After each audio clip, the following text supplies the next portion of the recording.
Hello, Seattle University. My name is Abdullah Isaac. This is the second part of my application video for the MIT program.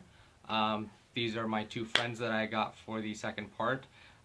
We will be responding to the question about the validity of honors classes, whether they're helpful or harmful to student learning. I guess I'll start off. It's definitely a complicated issue, not something where there's a clear right or wrong answer.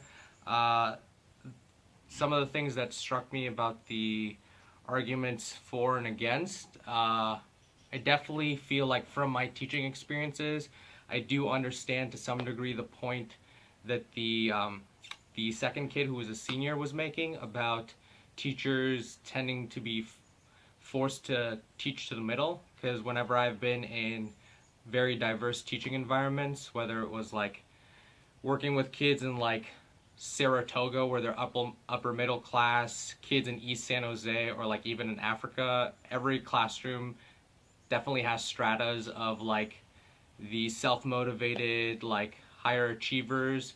Then you have the smaller sect that's the kids who are struggling, and then you have a majority that's the middle. A lot of times teachers are forced to just teach to the middle and then just hope that the extremes can take care of themselves. The other thing that struck me about the article is it seems like they focus on the idea of stigma a lot. They definitely talk about how certain kids feel bad being separated from other kids, or other kids feel like that not as much is expected of them, so then they kind of just achieve down to that level. But for me, I understand that, but I don't know, I guess it's just kind of hard for me to wrap my mind around like dissuading kids from being excited about pursuing like coursework that's more rigorous, because that's what we're supposed to be doing as educators, is like cultivating passions about certain topics. Like if you want to take an AP history class because you're super interested about history, some kids want to do that. I mean, a lot of kids will do that because their parents are forcing them for colleges, but some kids are just interested in history and want to pursue that, and to like take away that ability, I kind of struggle with that. I guess when I read the article, they kind of describe regular classes as being lower level classes, and AP classes as being far more rigorous. But I guess I would just look at a regular class as just being the regular requisite amount of coursework, and an AP class being above and beyond. I don't know if you guys want to jump in on any of this stuff.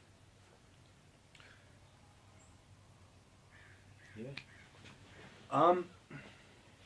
Yeah, I think from my experience, I did feel like AP classes and honors classes were a little elitist when I was at that age level. I've never taught, I've never been viewing this from the academic perspective, but as a student, I always felt like the only real reason somebody took an AP or an honors class was simply for the boost to get into colleges, to get into better colleges,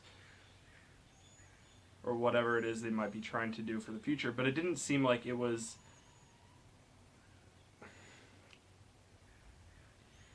any more intensive than what a lot of people were doing in the regular classes that we were taking. There was more homework and obviously the testing and stuff that went into it, but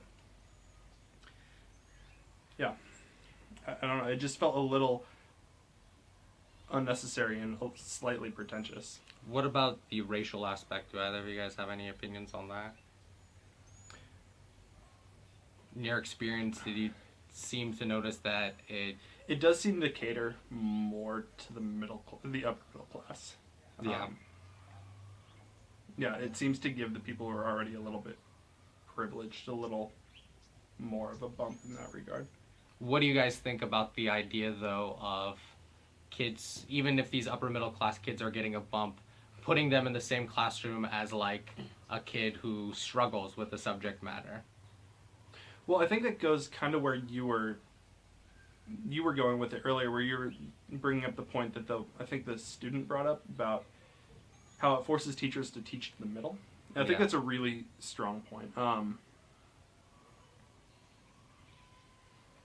Yeah, I mean, I definitely feel like as educators, it's important to like be able to pull varying students together regardless of their academic level. You're never going to have like a completely homogenous class, and that's something that we need to learn how to contend with. Yeah. But I mean, depending on where you're teaching and what you're teaching, those extremes can be pretty extreme. Do you have any ideas on? I mean, I think it would be a mistake to do away with AP classes. My experience personally with them is pretty limited, but I personally never felt alienated in any capacity, being in classes where there was like an AP distinction versus just a regular course version. I think it really comes down to just not putting a cap on a person's educational or learning potential. And I think a lot of that is just you don't want to kill the motivation for a student who is willing and able to go above and beyond. I think that can be pretty detrimental in the long run. Yeah, I think the way you like a school frames this whole situation is like a huge distinction as well. Like they talk about the stigma, and I think back, and I remember my high school, we actually had to cut back on honors classes, because honors and AP classes, because of budget cuts. But the few that we had, like I remember taking one or two, but I didn't really take advantage of all of them. I took advantage of the ones that I was interested in for the most part. But I don't ever really remember, like, forget about my own personal feelings, like other people, talking to other people and ever feeling like they felt like they were being separated or weeded out, or felt like embarrassed about not being able to get into certain courses. I also feel like generally, at least at my high school, it was generally pretty open to people. Like I think there was only one AP class where you needed to actually take a test to see if you could get in.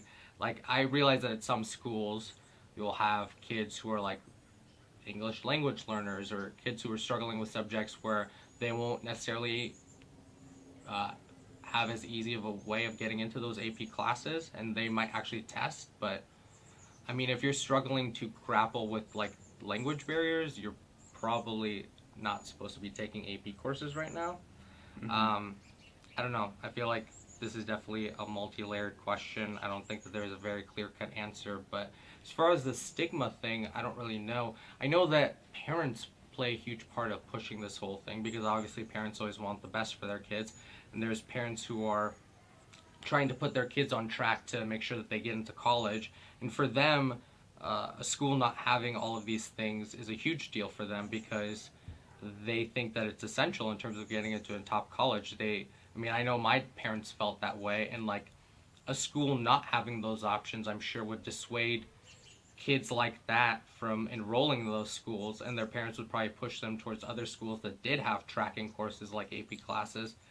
Then I guess my concern would be, are you pushing those kids out of certain schools into like other districts that do offer that, and then just having a bunch of kids go to schools that don't offer tracking courses?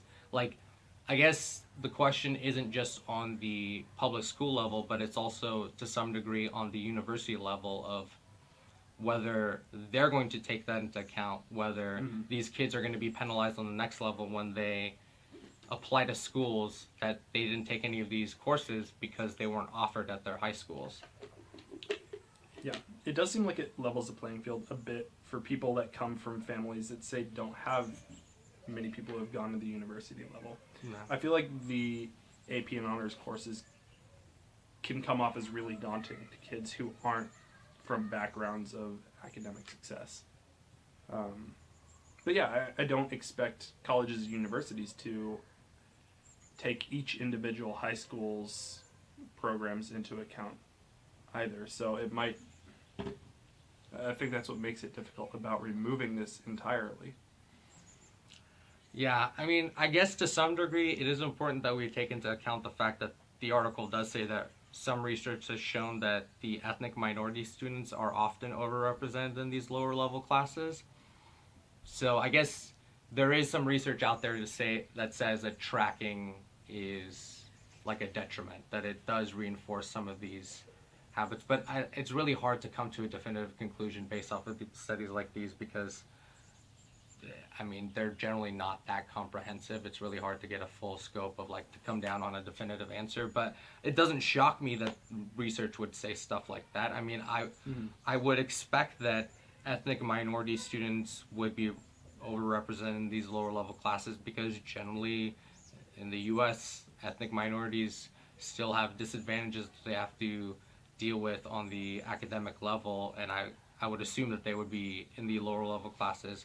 I mean, that's part of the reason why I'm interested in the program at Seattle, because it's a social justice education program.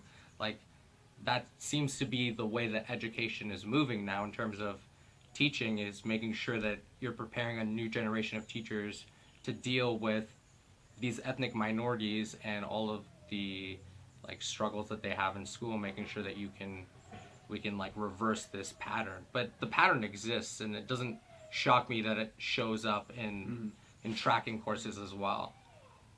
And I don't know if you guys have any other things you want to say.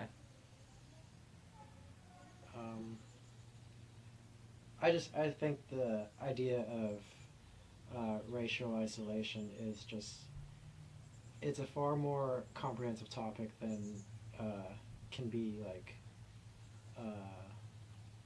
than just as can be related by AP classes. I think there are so many other factors that go into reinforcing that sense of alienation and those stereotypes than just whether or not a school employs the tracking program. Yeah. Okay, well, I think that's a solid 12 minutes. Thanks for listening to us, Seattle University, and I hope to hear from you soon.